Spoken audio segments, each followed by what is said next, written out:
You step up to the tee, take a breath, and promise yourself this is going to be the one. 2 seconds later, the ball slices into the trees or worse, rolls like a sad little bean down the fairway. If that sounds familiar, welcome to the club. High handicappers make a handful of repeatable, fixable mistakes off the tee that turn potentially good holes into rounds of frustration. The good news? When you clean up those mistakes, your scores fall fast and you start having actual fun out there. First thing, the tees you play from matter more than ego does. There's no medal for playing from the back, and no one is judging you for moving up. Playing from tees that match your driving distance means you hit shorter clubs into greens, face fewer forced carries, and get fewer penalty strokes. If your average driver distance leaves you hitting a long iron into par fours most of the time, the course is too long for you. Tee it forward. You'll hit more greens in regulation, and the number on the card will start to surprise you. Then there's the driver obsession. Driver is the rock star of the bag. Loud, dramatic, and attention-grabbing. But if it's not getting you into play, it's a liability. Too many high handicappers reach for the driver automatically because of that one time they nailed it out of the park. That's the gambler's fallacy. The one blast of distance convinces you it will happen again. It rarely does. Swap in a 3-wood or hybrid on tight holes or when you're fighting wind, and you'll find yourself in the fairway far more often. A comfortable fairway shot sets up a clean second shot. A lost driver often ends the hole with a scramble and a headache. Let's talk about setup because it's the quiet villain in every slice story. Most slices are not born on the downswing. They're conceived in setup. A weak grip, an open stance, or an open club face at address gives the ball the recipe for a banana curve long before you swing. If your club face points to the right of your target at address, the odds are high you'll fight a slice. Tighten your grip with just a touch. Rotate your hands so the V's formed by your thumbs and forefingers point somewhere between your chin and your right shoulder for right-handed golfers. And check that your feet, hips, and shoulders are aligned parallel to the target line. Small setup changes erase a lot of bad habits. Now, about trying to lift the ball. This is one of the most human things golf players do. When the ball won't go where they want, they try to muscle it into the sky. The club already has a loft. The ballistic miracle of launch happens when you strike it with a descending blow in the right launch window, not when you scoop. Lifting usually produces thin shots, topped shots, or weird pop-ups that disappear into the rough. The fix is to trust the club, keep your head behind the ball at impact, and let the natural loft do the work. Think of compressing the ball rather than lifting it. That gives you distance and control. Overthinking is another enormous self-inflicted wound. Golf invites you to overcomplicate. You get to the ball and suddenly there's a list of things to remember. Grip, knee flex, weight shift, keep your head down, turn, tempo, and a dozen other bits of advice you've memorized over the years that will freeze your body. The pros are calm because they've narrowed the inner monologue down to one thing they trust. Pick one go-to thought for the shot, maybe smooth or turn, and let the rest happen. Build a short pre-shot routine and use it as an anchor in pressure moments. Course management is where many casual golfers lose not just strokes, but dignity. That impossible line over the water or the tiny window between trees is the stuff of highlight reels, not good scores. High handicappers often try to manufacture low scores on the tee by going for glory instead of giving themselves chances. The smarter play is boring. Hit the ball where you have the highest percentage of success. If a 3-wood keeps you in play and gives you a straightforward second shot, take it. If a conservative layup avoids a penalty and leaves a manageable pitch, that's often the better scoring option. Short game practice is where you get the most return on your time.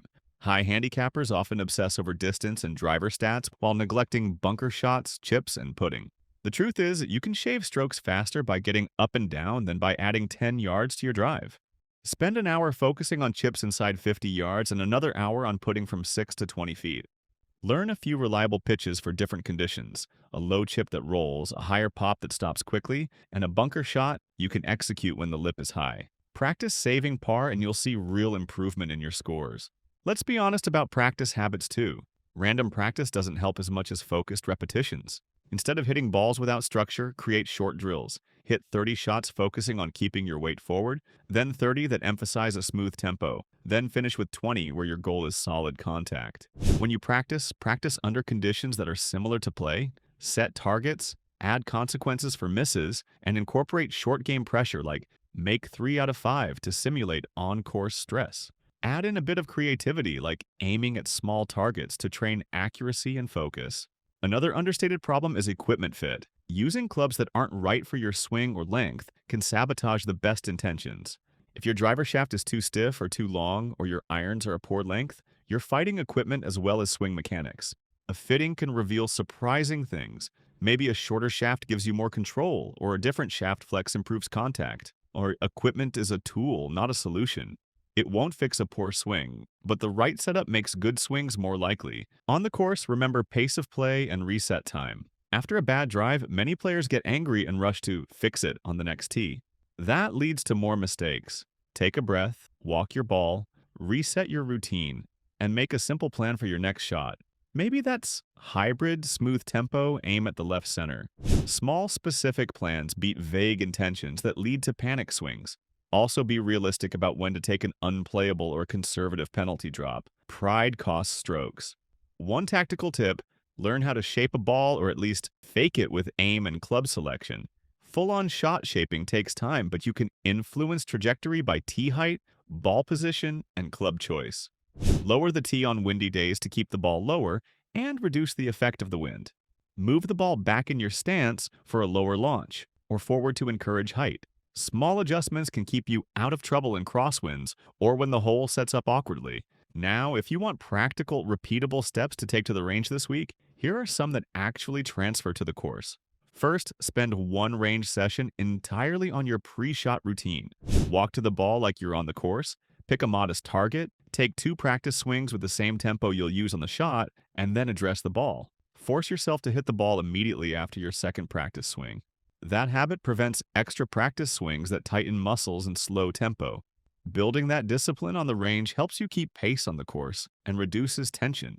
Work on a tempo metronome, a simple 1-2 rhythm where 1 is the takeaway and 2 is the transition into the downswing. This keeps speed in check and prevents yanking or thumping through the ball. Many players swing too fast on the tee because they believe power equals distance. In reality, a smooth swing with good sequencing produces more consistent speed and better contact. In practice, reward smooth swings over frantic ones and notice how consistent ball striking improves. Another useful detail is ball position. A ball too far forward or too far back in your stance can create mishits. For the driver, position the ball more forward, just inside your front heel depending on your height and setup. For irons, the ball should progressively move back as the clubs get shorter. This helps the low point of your swing line up with the ball and improves compression. Adjust a half ball forward or back during a practice session and watch how it changes launch and direction. If you've got habits that sneak in under pressure, like casting the club away from your body or flipping wrists at impact, identify them with video or a friend's phone. Smartphones are a low-cost coach. Record a few drives and watch them back. You don't need to analyze every frame. Spot the obvious errors and pick one thing to fix. Trying to correct 5 things at once is a recipe for disaster. So set realistic targets, practice the right things, and keep your head in the game. The fairways are waiting. Make the tee box one of your strengths rather than the place where round dreams die. Do that, and the next time you promise yourself, this is the one, you'll actually have a fighting chance. Now go hit some fairways right now. And that's all for today's breakdown of the biggest mistakes high handicappers make off the tee. If this helped you spot a few of your own habits, let me know in the comments. Which one of these mistakes are you guilty of, and which one are you fixing first? Don't forget to like this video, subscribe for more golf tips, and share it with a friend who needs to keep their drives in play. See you in the next video.